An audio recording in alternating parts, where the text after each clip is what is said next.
Now it may be nothing, but a lot of the units that are going to work perfectly as dual kits for Age of Sigmar and Warhammer the Old World have started to be unavailable on the Games Workshop web store. Not only that, but they seem to be unavailable in quite a lot of my local game stores.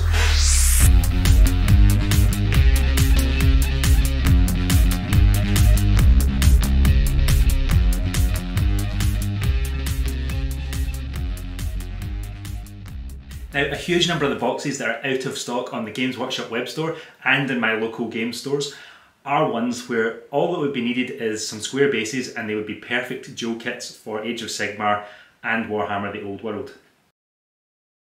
Now this could mean anything, but one of the things it could mean is that Games Workshop have ramped down production of the boxes that they're going to add square bases to and make dual use kits. That would make sense to me. I noticed this while I was buying some Age of Sigmar units so that I could use them in my new Warhammer Fantasy armies that I'm building, or sorry, Warhammer the Old World. And I tried changing regions a couple of times, and it seems to be the same sort of issues all around the world. This time, the availability doesn't seem to be just an Australia and New Zealand thing. And maybe it's just a lot of people getting ready for Warhammer the Old World, buying up the units and models that they're going to use for their new army, because I have also noticed that a lot of the local suppliers of 25mm square bases seem to be getting exceptionally low on stock.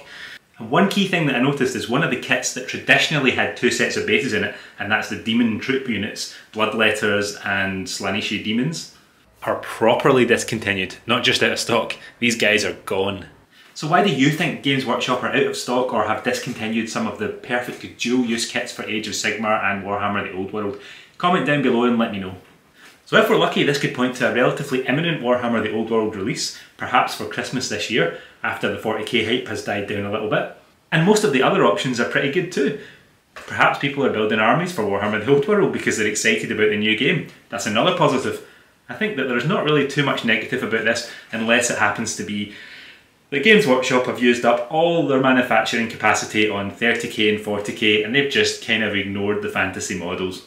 Anyway, enough about that. So there's today's Warhammer Hopium. Thanks for watching, like and subscribe and ring the bell 13 times to summon the Horned Rat.